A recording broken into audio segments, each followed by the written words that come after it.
Welcome back to the Red Path. Today I'm going to discuss why I think tracking your progress is a good way to improve your overall skill level.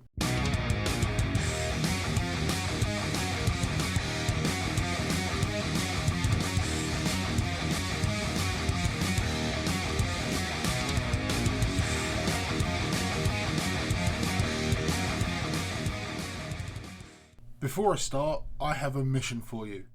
The channel recently hit 888 subscribers and I'll be posting about the giveaway drawing soon on Facebook and in the Discord, and I'm incredibly thankful for all your support. You may have noticed a theme with the channel. I want us, as World Eaters, to be known as a force for good, well, bloody savage good at least, in the community. Between donating blood and money, playing with respect and sporting behaviour, and supporting other content creators, I think we're doing pretty damn good. Something I've noticed recently with some YouTube channels I subscribe to is that their support doesn't match the quality of content they put out. So I came up with the idea to issue blood hunts. Occasionally I will begin a video like this one calling for a blood hunt on a particular channel, and what we need to do is visit that channel, which will be linked in the description, and give them a few moments of our time. Once you're at their page, see if their content is something you'd be interested in, and if it is, give them a subscribe and let them know.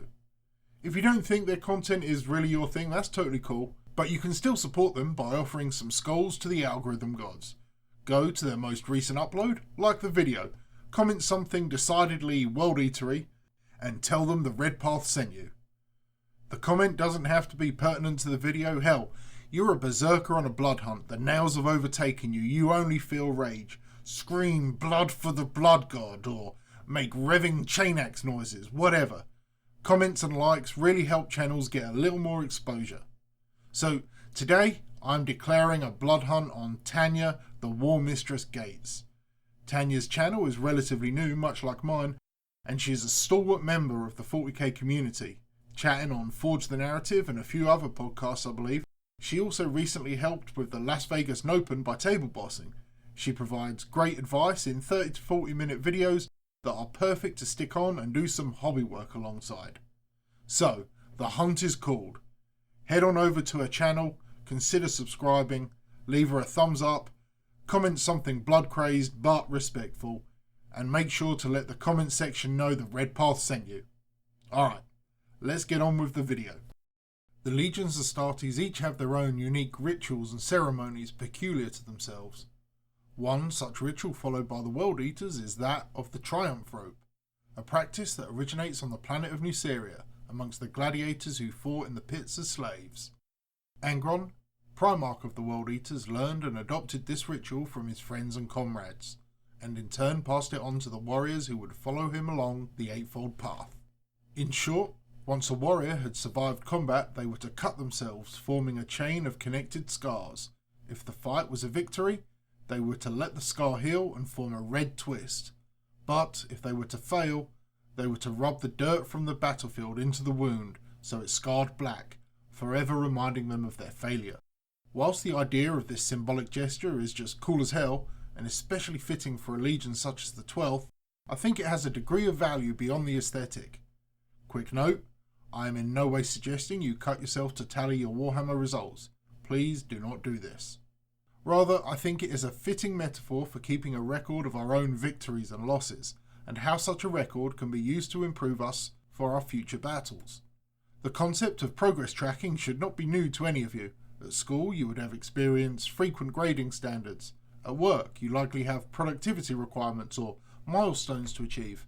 At home, you may have a to-do list of DIY projects you want to complete. If you play a sport, you will likely have scheduled practices and so on. If you wish to achieve a certain goal, you will need to improve the skills needed to elevate yourself to be qualified enough to do so, and recording your gradual and incremental improvements along the way is vital in ensuring you are following a path towards success. How does this apply to 40k? Well, there are lots of ways you can study the data and metrics of a game, and this information only becomes more useful the more of it that there is. We can use assets like 40k Stat Center to look at some pretty in-depth metadata for army performance, for example. Well, we can when games are actually being played at least. But on a personal level, there is utility in keeping your own triumph rope.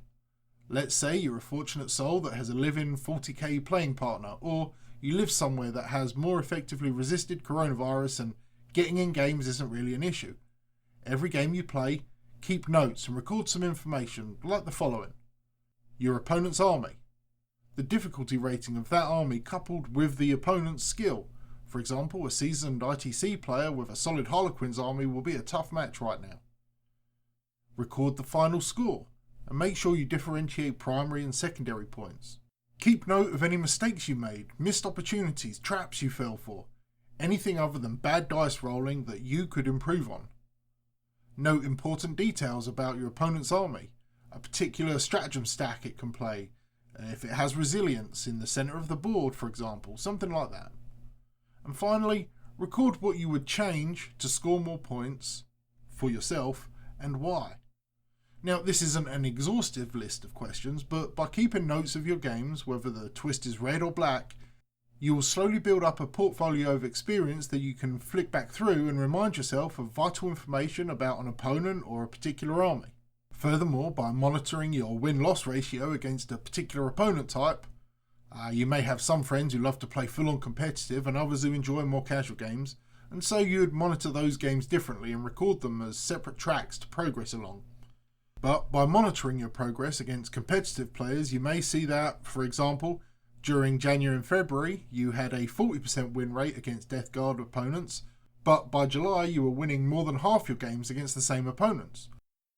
This will indicate that you have leveled up skill-wise, assuming the World Eaters didn't receive a broken-as-fuck codex to destabilise your measurements, that is.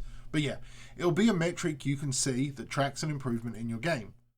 By marking your victories and defeats and reminding yourself frequently of their equal importance and ultimately learning from your mistakes, you will become a better player, and your rope will be long and bloody. Know this, a warrior is judged not by their medals, but by their scars. Okay, hopefully you get where I'm coming from with regards to this. Keeping yourself honest and accountable is only a good thing, and having a record of games can be a memento to look back on in years to come, and can help bring back some awesome memories of badass moments. Alright, I've dribbled on too long now. I'm going to call it here. If you've enjoyed this video, please go ahead and hit that thumbs up button and consider subscribing. If you didn't like the video, well, hit that thumbs down button. It's all good. And until next time, stay healthy, stay safe, and kill main bird.